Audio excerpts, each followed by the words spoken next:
Hi guys, today we're going to talk about the second day of solving absolute value equations. These are going to get a little bit more intense, so just kind of follow along. Let's get started. So what you recall from yesterday is that with absolute value we have two cases. We're going to solve a problem like this. Notice the absolute value is already isolated, so I'm going to start with my first case, the positive case. So I'll have x plus 10 equals 4x minus 8. And let's just solve it. I like to move the smaller variable, 3x minus 8, and then use inverse operations to get my answer. So 18 equals 3x, and of course I would get 6. I'm going to go ahead and do case 2, the negative case. So when I do case 2, this is one thing I need to be careful about. I do have x plus 10 equals negative, but watch this, 4x minus 8. I have to make sure that I distribute the negative to both terms. So it's negative 4x plus 8. And then solve it as normal. Oh, typically I would move the smaller variable. I just got into a habit of moving that one. That's okay. So 2 equals negative 5x, but divide by negative 5. So I'll get x equals negative 2 over 5. Be very careful whenever you're solving absolute value problems and you have two terms, because it's likely that one of these is an erroneous solution, which means when I plug it back in, it doesn't actually make my statement true. So let's just double check that both of these actually work. In order to check, all you have to do is plug in your answer. So I'm going to plug in the 6 from case 1 plus 10 equals 4 times 6 minus 8. So let's see if that's true. 6 plus 10 is 16. The absolute value of 16 is still 16. And what is this? 4 times 6 is 24. Minus 8 is again 16. So case 1 works out. So I know x equals 6 is a solution. Let's check out that second case. Let's see. I'm going to plug in negative 2 over 5. Plus 10 equals 4 times negative 2 over 5 minus 8. And let's see what that turned out to be. If I want, I can go ahead and change these denominators, make sure they're common denominators. 2 over 5, which would be the least common denominator. In this case, there's only one denominator, it's 5. So if I wanted to change this denominator to be a 5, I would have to multiply that 10 by 5 on top and bottom. So that would be plus 50 over 5. 50 over 5, if I reduce that, that would be 10. Equals, let's go ahead and see. How do I multiply fractions? Remember what we do, 4 times negative 2 over 5. Multiply straight across, so I get negative 8 over 5. Minus 8, and we'll work with that in a minute. Okay, let's see if I add this up. I will get positive 48 over 5, and the absolute value of positive 48 over 5 is positive 48 over 5. And let's see what we get here. If I need to change that to the least common denominator of 5, I'd have to multiply this by 5, so I'd get negative 8 over 5 minus 40 over 5. So what happens is I have 48 over 5 equals negative 48 over 5, which is definitely not a true statement. So x equals negative 2 over 5 would not actually be an answer. It would be an erroneous solution. Erroneous solution.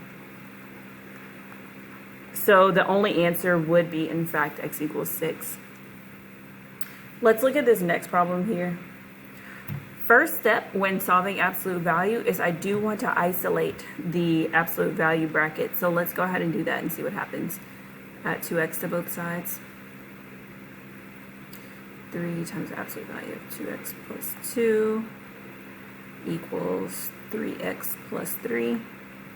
And I'm going to divide everything by 3. So I'm left with the absolute value of 2x plus 2 equals 1x plus 1. So again, it looks like I'm going to have to check my work. I'm going to do my two cases up here so I have space. Case 1, the positive case. 2x plus 2 equals x plus 1. Let's go ahead and solve it. X plus 2 equals 1. X equals negative 1.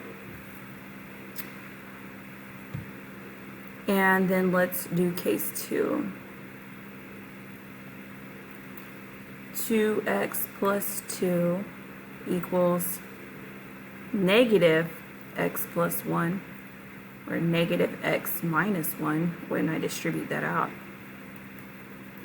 So let's work it out. I'm going to move that x. 3x plus 2 equals negative 1. 3x equals negative 3. So again, x equals negative 1. There's only one solution to this absolute value problem, x equals negative 1. And just to be sure, we can check it by plugging in negative 1 everywhere that I see an x.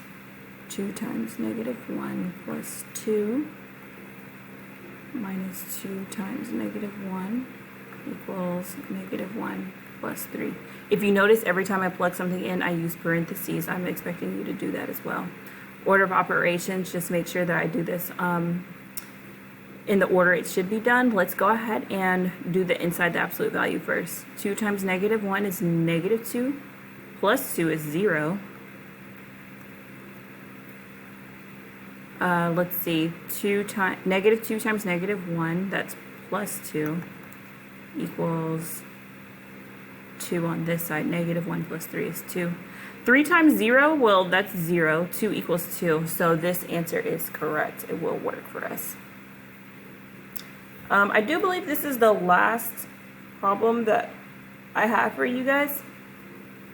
It's a word problem. Most tennis rackets have 110 square inch heads, plus or minus 25 square inches. Write and solve an absolute value equation to determine the least and greatest possible sizes for the head and of an adult tennis racket.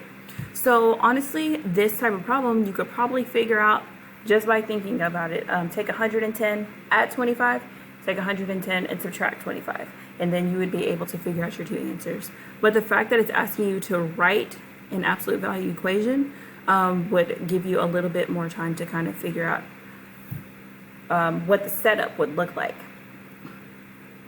So typically I'm going to have the absolute value brackets here is equal to some number. That some number, we'll just call it R for the ranged values.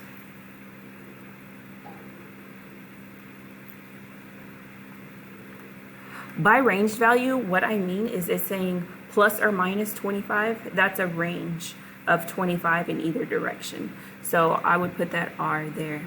And on the inside, I would usually have X, which would be my regular variable, minus C. C would be my constant, or the thing that is what your problem is centralized around. So that 110 would be my C. So to write this problem, I would have X minus 110 equals 25. Notice I put minus, not plus. It is always minus. Why? Because when I do my absolute value, when I end up solving it, I'm going to add 110 to both sides, so then it would become positive. So let's see. Case 1, positive case. X minus 110 equals 25. So add 110. Notice that. and I get 135. Negative case, x minus 110 equals negative 25. Add 110, and I would get, let's see, 85.